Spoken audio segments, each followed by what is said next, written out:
Hey guys, it is February 14th, so you know what that means. It is Valentine's Day. Unfortunately, it's a COVID Valentine's, but that doesn't mean you can't do something special for or with your special person.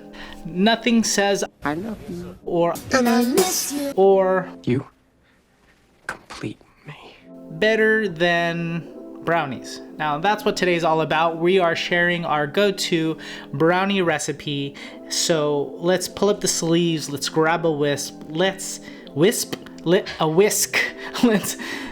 get into the kitchen. But first, let's hand it over to Adrian, who will share some of these brownie bacon tips. Hi.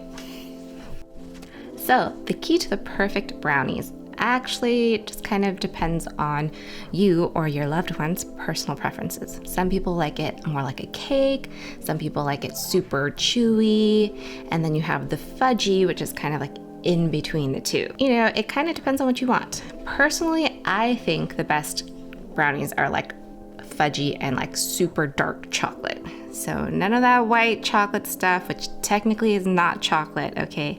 Carl likes that stuff, but it's not happening today. Depending on what you're going for, you can alter your basic brownie recipe. So basically, if you want something more cakey, you're gonna use more flour and less fat. By fat, I mean butter and chocolate. But if you want something more on the fudgy, gooey side, then you're gonna use more fats and less flour. So the recipe we're going over today, which is Alton Brown's from Good Eats, is a more fudgy, almost flourless chocolate cake, kind of like lava cake if you're into that. It's so good and so chocolatey. By far, it's one of the recipes that has the most cocoa and the least flour. So it's that extreme. So it might not be for you, but we think it's amazing. So hopefully you'll give it a try and tell us what you think. All right, let's get to the kitchen. To make brownies, you're gonna need eggs, sugar, brown sugar, butter, cocoa, vanilla extract, flour, and some salt.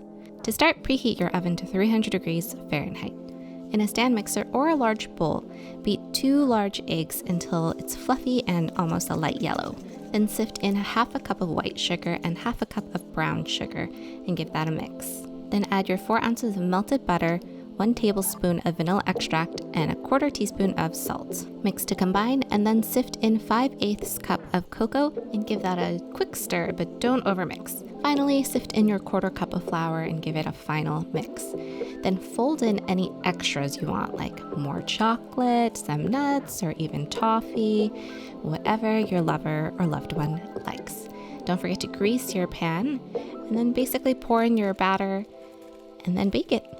That's it. Pretty simple.